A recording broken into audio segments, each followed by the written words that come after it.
Yesterday, I challenged you to let go of one expectation that is causing you stress and replace it with a more meaningful tradition that brings you joy and connection.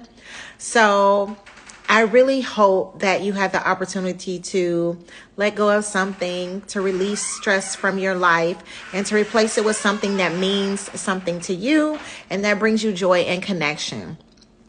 So you can continue to share those in my comments here on Instagram or on Facebook, or you can add it to your story and just tag me. So today we're going to talk about self-care. We're going to be talking about self-care all of this week, and we'll be talking specifically about self-care during the holidays. Today we're going to talk about the power of saying no. The holidays are going to be filled with opportunities for you to meet up with people, opportunities for you to do various things, to go out, have fun. And so there are going to be expectations that others are going to have. And we talked about yesterday managing expectations, yours and the expectations that others may have of you. And so sometimes this can make us feel like stretched. It can make us feel overwhelmed. One of the most powerful tools that we have is to protect our emotional well-being, our mental health during this season. And one of the ways that we can do that is by learning to say no. Setting boundaries is not selfish at all. It is an essential act of self-care. So why saying no matters? Saying no matters because it helps to protect our energy. Overcommitting can lead to burnout and stress. By saying no to what doesn't serve you, you conserve energy for things that truly matter. So sometimes when we're just saying yes to everything and we're overcommitting, it makes us feel drained. It makes us feel stressed. And we don't even show up to the thing that we said yes to as our best self. A few years ago, I read this book called Your Best Yes. And the book talked a lot about that very premise, just showing up. When you give someone a yes, it should be your best yes. When you come to that event, or you come to volunteer, or you come to serve someone or do something for someone, when you show up, you are saying, I am committed, I am here to help and to make things better. And so sometimes when we overcommit ourselves and we go into a certain area, we just feel like, oh my gosh, I don't even want to be here. And sometimes that shows. So you definitely want to say no, and it matters because you can protect your energy, and then others around you can just have the best version of you when you commit to things that you want to commit to. Another reason why saying no matters is because we want to prioritize our mental health during this holiday season. Some people have a lot of things going on during the holidays. Some people are emotionally drained. Some people could still be grieving their loved one. I think when we lose someone that we really, really love and that's close to us, you never stop missing that person. You never stop thinking about them.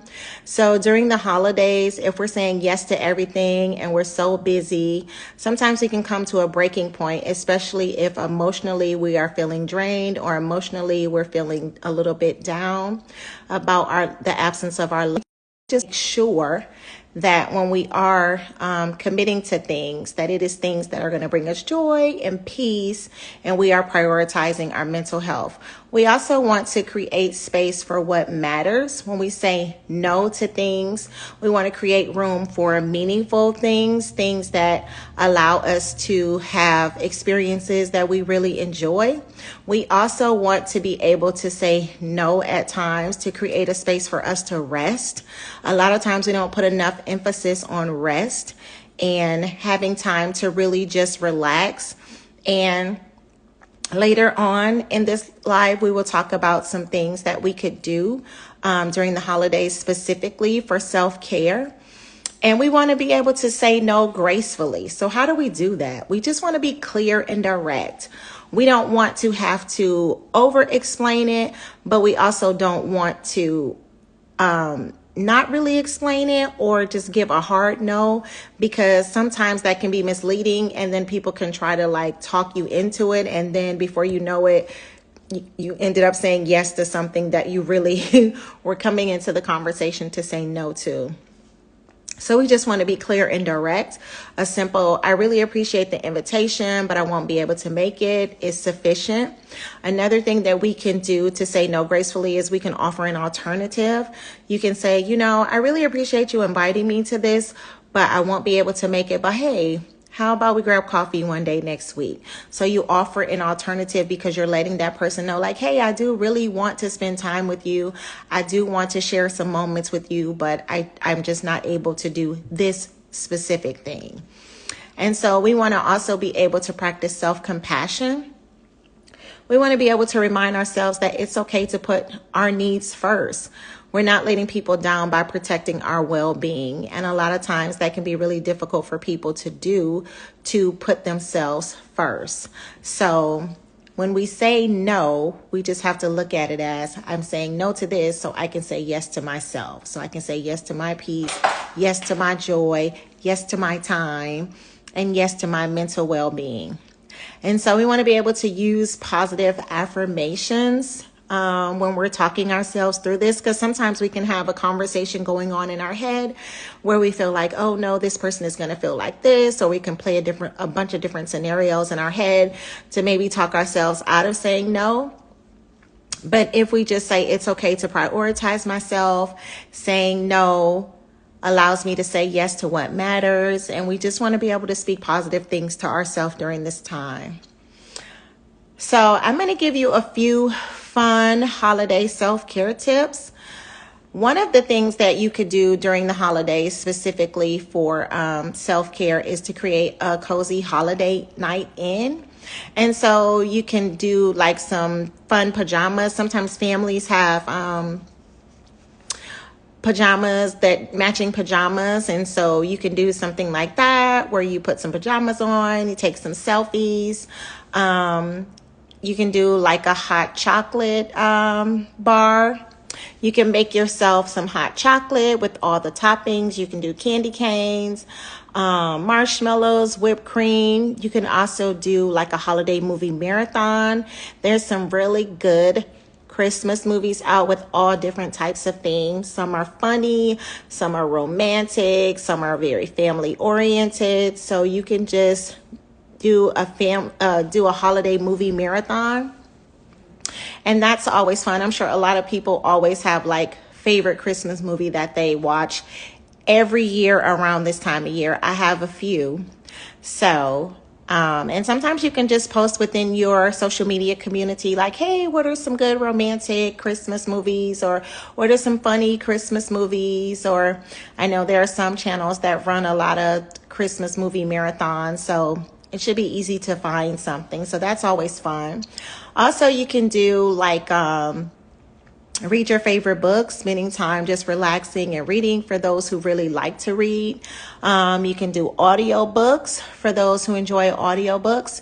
You can do audiobooks on your way to work, on your way home. You can listen to audiobooks while you're putting up your decorations. Or you can listen to your favorite holiday music station and listen to your favorite Christmas songs during this time of year. That's always fun.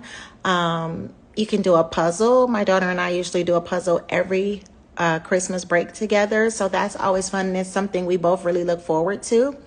You can treat yourself to a holiday spa day.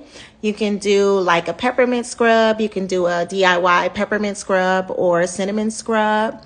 You can do like fun Christmas manicure pedicures where you can get some really cute red and green glittery decorations for your mani and pedi. You can do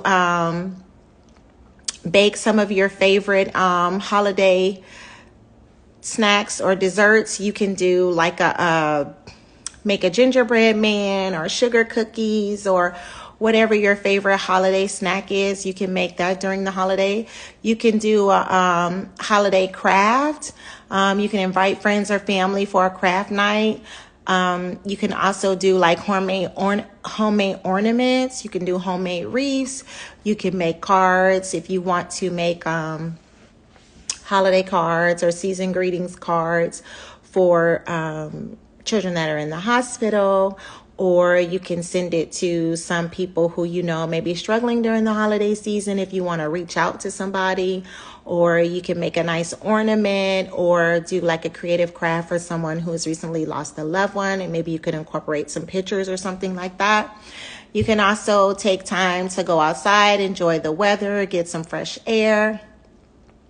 Exercise, go for a walk is always good. They say 30 minutes of walking a day can severely reduce your stress levels. So that's definitely a good self-care activity.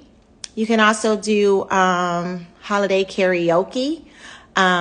You can gift yourself some me time. Give permission to yourself to do something you love, which could be reading, napping, watching your favorite show, and don't feel guilty about it. Sometimes when we take time to just relax and do nothing, some people can feel really guilty about that, and I encourage you not to feel guilty.